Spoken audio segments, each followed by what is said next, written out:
Welcome back friends to Indian coins.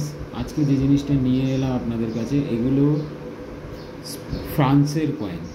এই কয়েনটা 1991-এ তৈরি এবং এটা নিকেল আর ব্রোঞ্জ দিয়ে তৈরি। এটা এখন এই মুহূর্তে ইন্ডিয়ান ভ্যালুতে এটা আছে হচ্ছে 100 ফ্র্যাঙ্কস। এই ফ্র্যাঙ্কস যেটা আছে, এই ফ্র্যাঙ্কস যদি আমি ইন্ডিয়ান ভ্যালুতে ট্রান্সফার করি তাহলে 27 রুপিস .29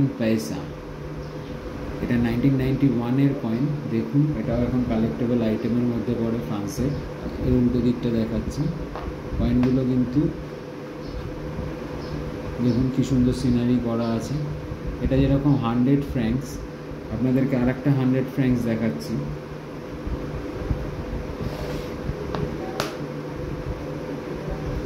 এটা যেরকম 1988-এর 100 ফ্র্যাঙ্কস।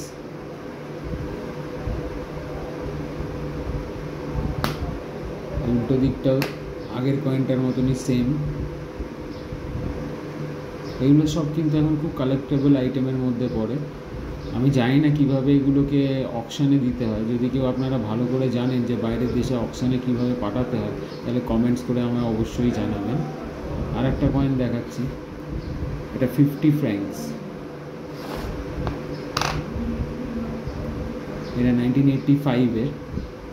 এটার ভ্যালুটার সেম আগের ভ্যালুটার থেকে হাফ হয়ে যাবে,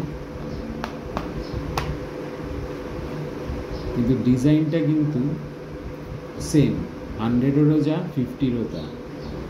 আর এর ভ্যালু হচ্ছে 13.65 ইন্ডিয়ান রুপিসে। Thank you friends. যদি ভালো লেগে থাকে তাহলে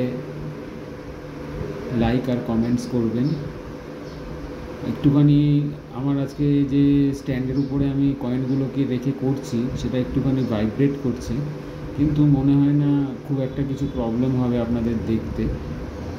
তো প্লিজ দেখে আমায় কমেন্ট আর লাইক করুন।